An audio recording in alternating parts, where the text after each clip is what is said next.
نحمده ونصلي على رسوله الكريم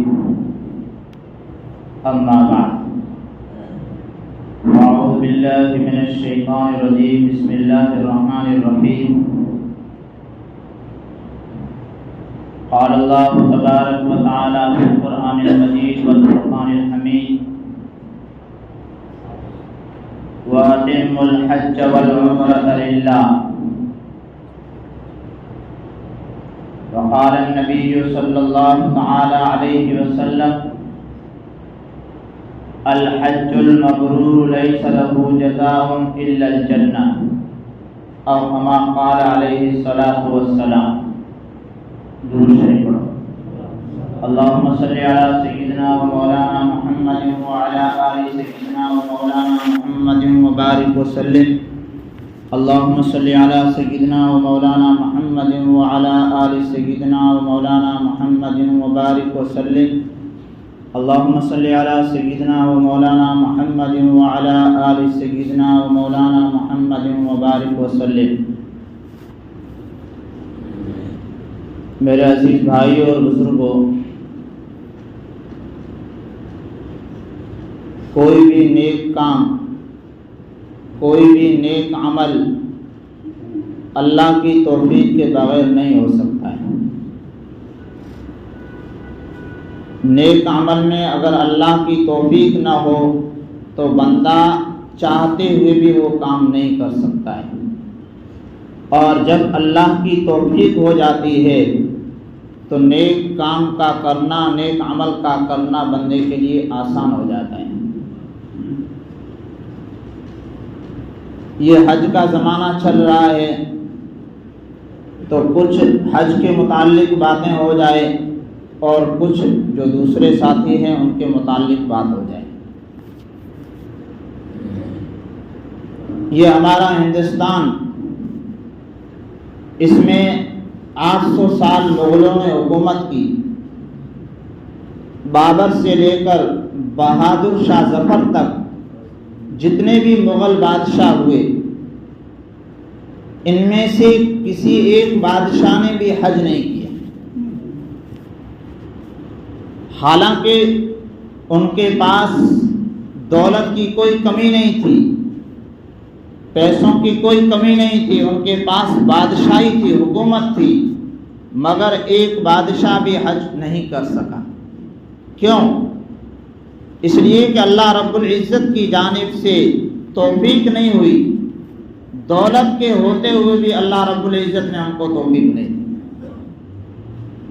معلوم ہوا کہ اگر اللہ کی جانب سے توفیق نہ ہو تو کوئی بھی انسان حج نہیں کر سکتا ہے، کوئی بھی نیک عمل نہیں کر سکتا ہے. ہم دیکھتے ہیں کہ مسجد کے دروازے پر آ کر ایک فقیر بیٹھ جاتا ہے. مانگنے والا وہ ہم سے پہلے آئے گا، بیٹھا رہے گا. نمازی نماز پڑھ کر فارغ ہو جائیں گے اور مسجد سے باہر نکل کر سب چلے جائیں گے. آخر میں وہ وہاں سے اٹھے گا. کتنی دیر تک وہ ہم سے پہلے آیا ہے اور سب کے آخر میں جا رہا ہے، مگر اللہ کی جانب سے اس کو 2 رکعت نماز پڑھنے کی توفیق نہیں. چند پیسوں کے لیے وہ مسجد کے دروازے پر بیٹھا رہا، رب العالمین کے دربار پر آیا، مگر اللہ کی جانب سے توفیق نہیں ہوئی تو وہ 2 رکعت جمعہ کی ادا نہیں کر پایا. معلوم ہوا کہ اللہ سے بندے کو توفیق مانگنی چاہیے. وما توفیقی الا باللہ، کہ اللہ کی جانب سے جب توفیق ہوتی ہے تو اللہ رب العزت نیک عمل، نیک کام کرنا آسان فرما دیتے ہیں.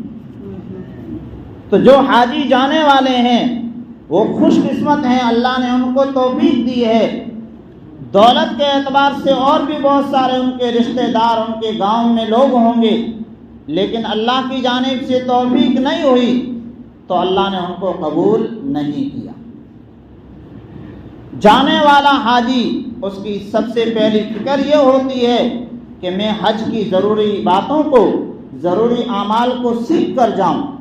بے شک اس کی فکر ہونی بھی چاہیے، اس لیے کہ وہ اپنے حلال کمائی کو خرچ کر کے جا رہا ہے، تو اگر وہ سیکھ کر جائے گا تو وہاں پر اگر صحیح طریقے سے حج ادا کرے گا تو اس کو جیسا نفع ہونا چاہیے ویسا نفع ہوگا۔ اور اگر اس نے کچھ ضروری اعمال چھوڑ دیے، اگر ضروری ارکان اس نے چھوڑ دیے، تو جیسا حج قبول ہونا چاہیے، جتنا فائدہ ہونا چاہیے اتنا فائدہ اس کو نہیں۔ فرمایا کہ حاجی کو سب سے زیادہ جو فکر ہونی چاہیے وہ یہ ہونی چاہیے کہ میرا حج اللہ کے دربار میں قبول ہو۔ اس لیے کہ اللہ کے پیارے نبی حضرت محمد صلی اللہ علیہ وسلم فرماتے ہیں الحج المبرور لیس لہ جزاء الا الجنہ، کہ مقبول حج وہ حج جو اللہ کے دربار میں قبول ہو گیا، تو اللہ کے پیارے نبی صلی اللہ علیہ وسلم فرماتے ہیں مقبول حج کا بدلہ اللہ کے دربار میں جنت کے سوا اور کچھ نہیں، یعنی جنت میں وہ ڈائریکٹ چلا جائے۔ اس سے بڑھ کر اور کیا فضیلت چاہیے کہ اگر حج قبول ہو گیا اللہ کے دربار میں تو وہ اتنی چھوٹی سی دولت جو ہے خرچ کر کے 4 لاکھ روپے خرچ کر کے اگر وہ جنت کا حقدار بن رہا ہے تو اور کیا چاہیے اسے۔ اس لیے فرمایا کہ جانے والا جو حاجی ہے اس کو کچھ باتوں کو یہاں سے لے کر جانا ہے، کچھ باتوں کا اس کو وہاں جانے کے بعد میں خیال رکھنا ہے، ان باتوں کی طرف اس کو توجہ دینا ہے تاکہ اس کا حج جو ہے اچھے طریقے سے قبول ہو جائے۔ اور جب حج قبول ہو گیا تو فرمایا کہ وہ جب وہاں سے حج کر کے واپس لوٹے گا تو اللہ تبارک و تعالیٰ اس کے سارے گناہوں کو معاف فرما دیں گے۔ وہ وہاں سے واپس ایسے لوٹے گا جیسے ایک معصوم بچہ جو ہوتا ہے وہ گناہوں سے پاک ہوتا ہے۔ تو فرمایا کہ سب سے پہلا کام حاجی کو یہ کرنا ہے کہ جس کمائی کو خرچ کر کے، جن پیسوں کو، جس مال کو وہ خرچ کر کے حج کے لیے جا رہا ہے وہ مال جو ہے حلال ہونا چاہیے۔ اس لیے کہ اگر مال حلال نہیں ہوگا تو فرمایا کہ وہ کتنے بھی حج کر لے حج اس کا قبول نہیں ہو سکتا ہے۔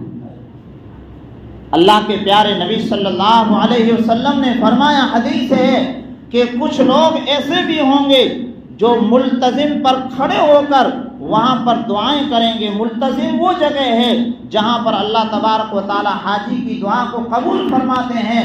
اللہ کے نبی علیہ السلام فرماتے ہیں کہ کچھ لوگ ایسے ہوں گے جو ملتزم پر کھڑے ہو کر وہاں دعائیں کریں گے، لیکن ان کا کھانا حرام کا ہوگا، ان کا پینا حرام ہوگا۔ فرمایا کہ اس کا حج جو ہے کیسے قبول ہو سکتا ہے۔ اس لیے فرمایا کہ حاجی جو جا رہا ہے وہ ان پیسوں کو خرچ کر کے جائے وہ اس کی گاڑی کمائی کے حلال پیسے، ورنہ ہوتا یہ ہے کہ بھائی جو ہے حق مانگ رہے ہیں، رشتہ دار جو ہے حق مانگ رہے ہیں، اس کا جو ہے سگا بھائی اس سے زمین کا حق مانگ رہا ہے، وہ حقوق ادا نہیں کر رہا ہے، اور حاجی صاحب بننے کے لیے جو ہے مکہ المکرمہ کا سفر کر رہا ہے۔ تو فرمایا کہ جب تک وہ اپنے بھائی کا حق نہیں دے گا، جب تک اپنے جو ہے مال کو وہ حلال نہیں کرے گا، تو فرمایا کہ حج جو ہے ادا تو ہو سکتا ہے مگر حج قبول نہیں ہو سکتا ہے۔ ادا ہونا ایک الگ ہے، قبول ہونا الگ ہے۔ ادا ہونے کا مطلب یہ ہے کہ اس کا جو گناہ ہونا چاہیے وہ اس کو گناہ نہیں ہوگا، قبول ہونے کا مطلب یہ ہے کہ جو ثواب ملنا چاہیے وہ اس کو ثواب، اگر قبول نہیں ہوا تو ثواب بالکل نہیں ملے گا۔ تو سب سے پہلی فکر یہ ہونی چاہیے کہ اگر بھائی رشتہ دار اگر حق مانگ رہے ہیں تو سب سے پہلے ان کے حقوق کو ادا کرے، اس مال کو پاک کر کے پھر جائے۔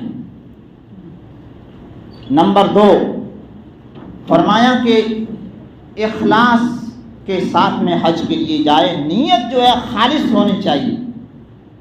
نیت خالص ہونے کا مطلب کیا ہے؟ مطلب یہ ہے کہ اللہ کو راضی کرنے کی نیت ہونی چاہیے۔ کہ میں اپنے رب کو راضی کرنے کے لیے جا رہا ہوں، اللہ نے مجھے پیسے دیے ہیں، ان پیسوں کے ذریعے سے میں حج کر کے میں اپنے رب کو، میں اپنے اللہ کو راضی کر کے آؤں گا، یہ نیت ہونی چاہیے۔ ورنہ نیت اگر خراب ہے کہ میں جو ہے پیسے خرچ کر کے جاؤں گا تو جب واپس لوٹوں گا تو لوگ کہیں گے کہ حاجی صاحب ہے، یہ ریاکاری ہو گئی، تو فرمایا کہ ذرہ برابر بھی اس کو ثواب نہیں ملے گا۔ حاجی صاحب تو ہو جائیں گے مگر حج جو ہے قبول نہیں ہوگا، اس لیے کہ ریاکاری جو ہے اس کے اندر آ گئی ہے، اس کی نیت میں کھوٹ آ گیا ہے، اس لیے اللہ کے دربار میں وہ حج جو ہے قبول نہیں ہو سکتا۔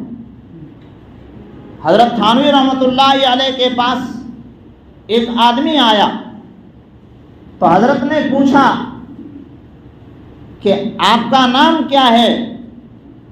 تو وہ حاجی صاحب کہنے لگے کہ حاجی صاحب فلاں، حاجی صاحب عبداللہ۔ شروع میں انہوں نے کہا کہ حاجی صاحب، تو اس آدمی نے حضرت تھانوی رحمۃ اللہ علیہ سے پوچھا کہ آپ کا نام کیا ہے؟ تو حضرت تھانوی رحمۃ اللہ علیہ نے فرمایا کہ نمازی اشرف علی، نمازی اشرف علی۔ تو کہا کہ نمازی کیسے؟ تو فرمایا حضرت تھانوی رحمۃ اللہ علیہ نے کہ ایک مرتبہ حج کر کے آیا تو حاجی صاحب بن گیا، میں روزانہ جو ہے 5 مرتبہ نماز پڑھتا ہوں، کیا میں نمازی نہیں بنوں گا؟ تو فرمایا کہ یہ جملہ جو تمہارا یہ بتا رہا ہے کہ اس میں ریاکاری ہے، دکھلاوا ہے کہ حاجی صاحب فلاں۔ تو فرمایا کہ اگر دکھلاوے کی نیت سے جائے گا تو حج جو ہے اس کا قبول نہیں ہوگا، ریاکاری بالکل نہیں ہونی چاہیے۔ تیسرے نمبر پر فرمایا کہ بندے کو بات سمجھ میں آئے یا نہ آئے، وہاں جا کر اس کو جو اعمال کرنے ہیں، جو ارکان کرنے ہیں، جو فرائض ادا کرنے ہیں، وہ دل کی خوشی سے وہ ادا کرے۔ اس لیے کہ بہت ساری دین کی باتیں وہ ہوتی ہے جو انسان کو عقل میں سمجھ میں نہیں آتی، تو اسلام جو ہے یہ عقل کا دین نہیں ہے، بلکہ اللہ کا جو حکم ہے، اللہ کے نبی صلی اللہ علیہ وسلم کا جو فرمان ہے، اس کو مان لینے کا نام جو ہے دین۔ اسلام یہی تو ہے۔ اگر ہم اسلام کے ہر حکم کو، ہر بات کو اگر ہم عقل سے تولیں گے تو پھر جو ہے ہم نیک اعمال کو نہیں بجا لا سکتے ہیں۔ اور فرمایا کہ وہاں جا کر جو ہے شرک سے بالکل جو ہے پاک ہونے کی نیت کرے، اور شرک سے جو ہے بالکل توبہ کرے۔ اگر شرک سے توبہ نہیں کرے گا تو ایک نہیں 50 حج بھی کر لے گا تو حج کا کوئی فائدہ نہیں ہوگا۔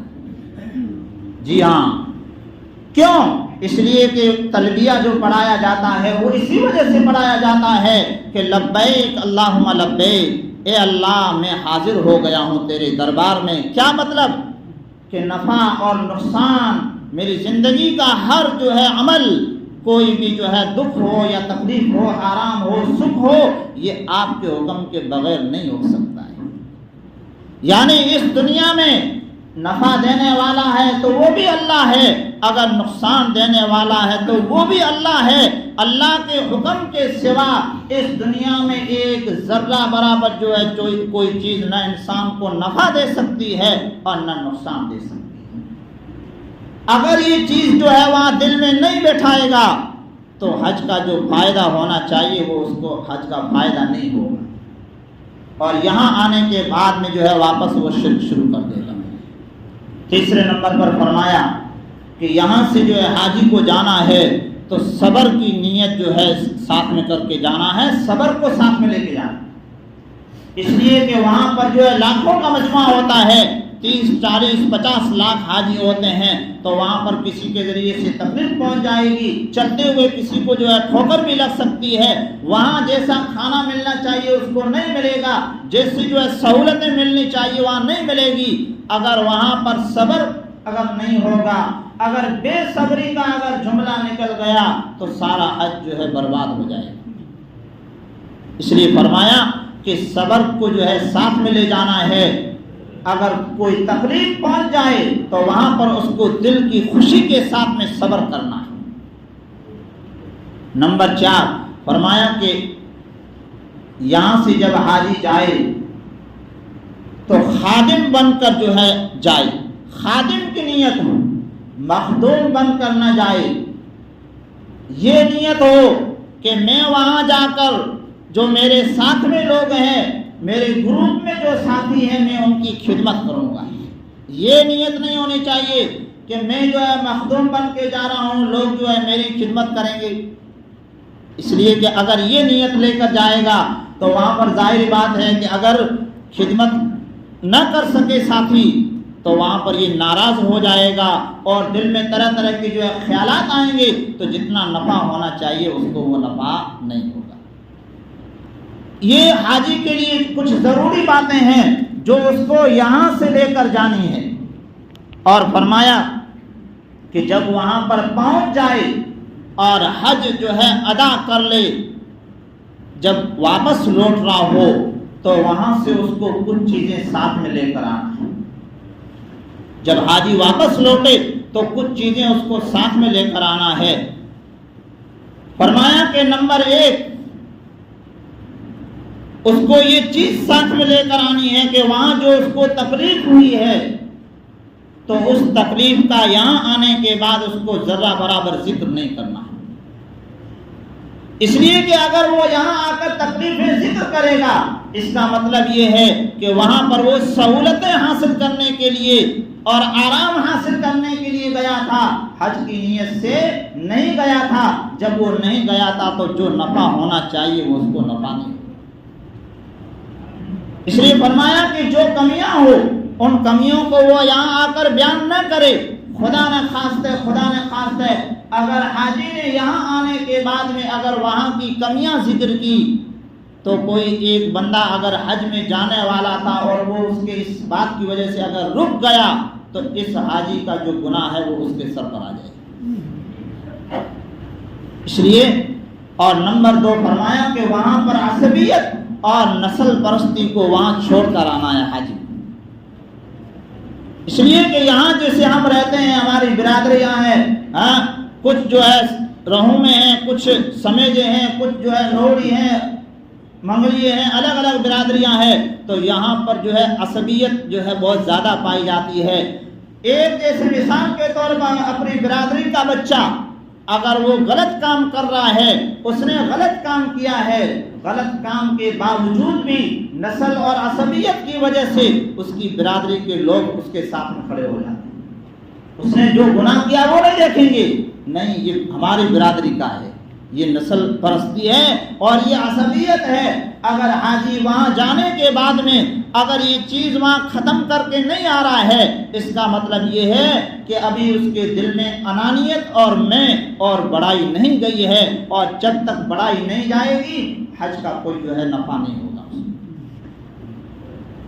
اس لیے وہاں پر جانے کے بعد میں عصبیت کو جو ہے ختم کرے، نسل پرستی کو ختم کرے۔ اس لیے کہ اللہ کے پیارے نبی صلی اللہ علیہ وسلم نے فرمایا کہ المسلم اخو المسلم، کہ مسلمان کا بھائی ہے، برادری کا کوئی ذکر نہیں ہے۔ اور دوسری جگہ اللہ کے پیارے نبی صلی اللہ علیہ وسلم نے فرمایا کہ لا فضیلت لعربی علی عجمی ولا ابیض علی اسود۔ اللہ کے پیارے نبی صلی اللہ علیہ وسلم فرماتے ہیں کہ عربی کو عجمی پر کوئی فضیلت اور کوئی برتری حاصل نہیں ہے، کہ بھئی عربی جو ہے اللہ کا پیارا ہو اور عجم کا رہنے والا پیارا نہ ہو، ایسا نہیں ہے۔ اور گورے کو کالے پر کوئی فضیلت نہیں ہے، گورا بھی اللہ کا بندہ ہے اور کالا بھی وہ اللہ کا بندہ ہے۔ اس لیے فرمایا کہ اگر عصبیت کو ختم نہیں کرے گا، اگر نسل پرستی کو ختم کر کے اگر نہیں آئے گا، یہاں آنے کے بعد بھی جو ہے برادریوں میں اگر وہ بٹا رہے گا، اس کا مطلب یہ ہے کہ حج جو قبول ہونا چاہیے وہ حج قبول نہیں ہوا ہے۔ اور نمبر 3، شرک سے بالکل جو ہے پاک ہو کر آئے، اللہ سے وعدہ کر کے آئے اور اللہ سے توفیق مانگ کر آئے کہ اب میں واپس جا رہا ہوں، میں نے تیرا دربار دیکھ لیا ہے، تیرے در پر میں حاضر ہو گیا ہوں، جو غلطیاں میں نے کی یا اللہ آپ معاف فرما دیجئے، اب میں واپس جو ہے اپنے وطن جا رہا ہوں، وہاں جا کر میں کبھی جو ہے شرک نہیں کروں گا، آپ کے جو ہے حکم کے ساتھ میں کسی کو شامل نہیں کروں گا، نفع اور نقصان دینے والے آپ ہیں، آپ کے سوا دنیا کا کوئی بھی جو ہے بڑا سے بڑا کیوں نہ ہو، وہ نہ نفع دے سکتا ہے اور نہ نقصان پہنچا سکتا ہے۔ اللہ کے پیارے نبی صلی اللہ علیہ وسلم نے اپنے چچا زاد بھائی حضرت عبداللہ بن عباس رضی اللہ تعالیٰ عنہ سے فرمایا. حضرت ابن عباس رضی اللہ تعالیٰ عنہ اللہ کے نبی صلی اللہ علیہ وسلم کے ساتھ میں سوار تھے. اللہ کے پیارے نبی صلی اللہ علیہ وسلم فرما رہے ہیں کہ میرے چچا کے بیٹے تو اپنے دل میں یہ بات جما لے کہ ساری دنیا مل کر تجھے نفع پہنچانا چاہتی ہے، ساری دنیا مل کر تجھے جو ہے نفع پہنچانے کی کوشش میں ہے، مگر تیرا اللہ ناراض ہے تو ساری دنیا مل کر بھی ایک ذرہ برابر تجھے نفع نہیں پہنچا سکتی ہے. اور اگر فرمایا کہ پوری دنیا کے لوگ مل کر تجھے نقصان پہنچانا چاہتے ہیں، تیرا رب تجھے نفع پہنچانا چاہتا ہے، تو فرمایا کہ سارے لوگ مل کر ایک ذرہ برابر تجھے نقصان نہیں پہنچا سکتے. تو فرمایا کہ شرک سے جو ہے پاک ہو کر آئے. یہ ضروری چیزیں ہیں، اگر یہ جو ہے وہاں پر نہیں کرے گا، ان میں کمی رہ جائے گی تو حج جیسا قبول ہونا چاہیے ویسا حج قبول نہیں ہوگا. آخری بات، یہ تو بات ہو گئی حاجیوں کے لیے. حاجیوں کے علاوہ جو یہاں بندے بیٹھے ہیں، جو ایمان والے بیٹھے ہیں، ان سے ایک ضروری اور بات بھی کرو. فرمایا کہ اللہ کے پیارے نبی صلی اللہ علیہ وسلم فرماتے ہیں کہ یہ قرآن کریم یہ کچھ لوگوں کو عزتیں عطا کرتا ہے اور کچھ لوگوں کو ذلیل اور بے عزت کر دیتا ہے. فرمایا جو قرآن کی تعلیم کو سینوں سے لگاتے ہیں، قرآن پر جو عمل کرتے ہیں، اللہ رب العزت ان لوگوں کو عزتیں دیتا ہے. جو قرآن سے دور ہو جاتے ہیں، جو قرآن سے منہ موڑ لیتے ہیں، فرمایا کہ وہ اس دنیا میں کبھی عزت نہیں پا سکتے. جی ہاں، آج آپ دیکھیے کہ ہمارے گاؤں کے اندر ہر آدمی اپنے گاؤں کے بارے میں سوچے کہ میرے گاؤں کے اندر قرآن کی تعلیم جو ہے کتنی ہو رہی ہے، کتنے بچے اور بچیاں قرآن کی تعلیم حاصل کر رہے ہیں. وہاں پڑھانے کے لیے استاد ہے یا نہیں ہے؟ کتنے گاؤں میں ابھی میں رمضان میں گیا تو وہاں پر جانے کے بعد جو ہے یہ بات سامنے آئی کہ کتنے سارے گاؤں ایسے ہیں جہاں پر جو ہے قرآن کی تعلیم کا کوئی نظم نہیں.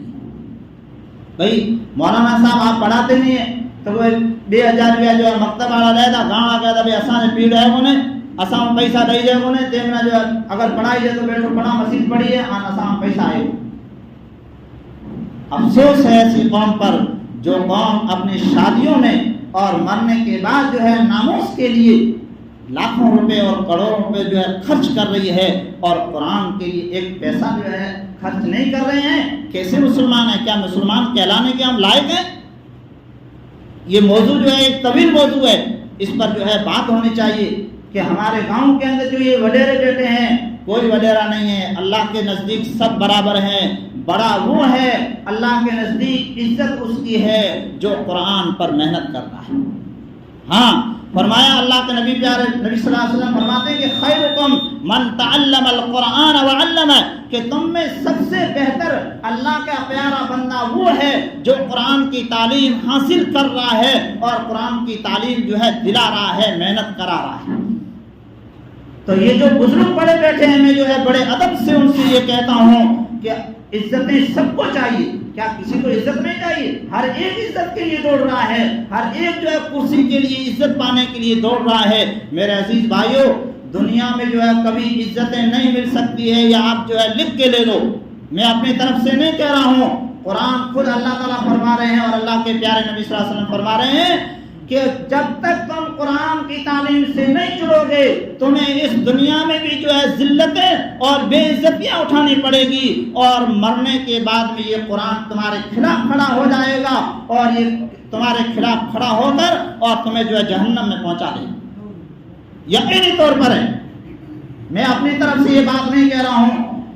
فرمایا کہ کتابوں میں لکھا ہے حدیث میں کہ جب انسان مر جاتا ہے تو جس بندے نے جو ہے قرآن کو سینے سے لگایا تھا، قرآن کو محبت کی نگاہ سے دیکھا تھا، قرآن جو پڑھنے والے ہیں ان کے لیے مدد کی تھی، پیسے خرچ کیے تھے، تو فرمایا جب بندہ قبر میں رکھا جاتا ہے تو وہاں پر تنہائی ہوتی ہے، اندھیرا ہوتا ہے، وہاں پر ایک خوبصورت نوجوان کی شکل میں جو ہے ایک آتا ہے، انسان کی شکل میں، اور وہ آ کر اس سے پوچھتا ہے کہ تم مجھے جانتے ہو؟